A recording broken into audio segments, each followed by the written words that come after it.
Policing in Tulsa can be fast-paced, action-packed, and be a pretty demanding job. And whenever it's time to cool down, one Tulsa officer spends his days off coaching esports for middle and high schoolers. All new this morning, 2 Works for You Sierra Pizarro introduces us to Officer Colton Martin and his mission to humanize the badge. Ashley, time to come out of the bathroom, Tulsa Police Department. Meet Colton Martin. I know you're in there. I will come in there and get you. For the last 2 years, his job is Tulsa police officer. You might recognize him from A&E's Live PD. But that's not all he does. He lives somewhat of a double life. Okay, put your strap on. There you go.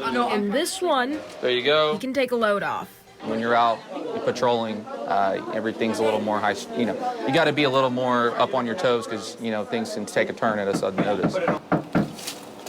Tulsa Police. But here, everybody's here is relaxed. Everybody here is having a good time. So when he's not out here, We got some drug paraphernalia in here. Officer Martin is in the classroom coaching at Will Rogers High School. So I jumped at the opportunity. I love video games. He's part of the esports program. They beat me in Madden all the time. Competition aside, Martin calls this humanizing the badge. Especially when younger kids sometimes see police officers, they think, oh, I might go to jail, or they might think I'm getting in trouble or something like that. And I'm here to show that's just not true. TPD Live. It's filled with traffic stops. I want to make sure that this car isn't stolen, and I want to make sure this car the tag checks back to this vehicle. It looks like you have another ID in there. Whose ID is that?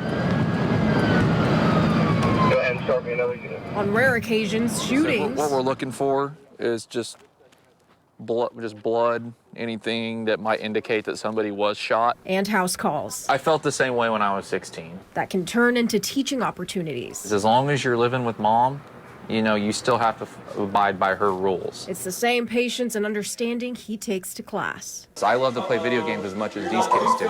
And to them growing up and seeing that, the police are human just like we are. I'm Sierra Pizarro, 2 Works for You.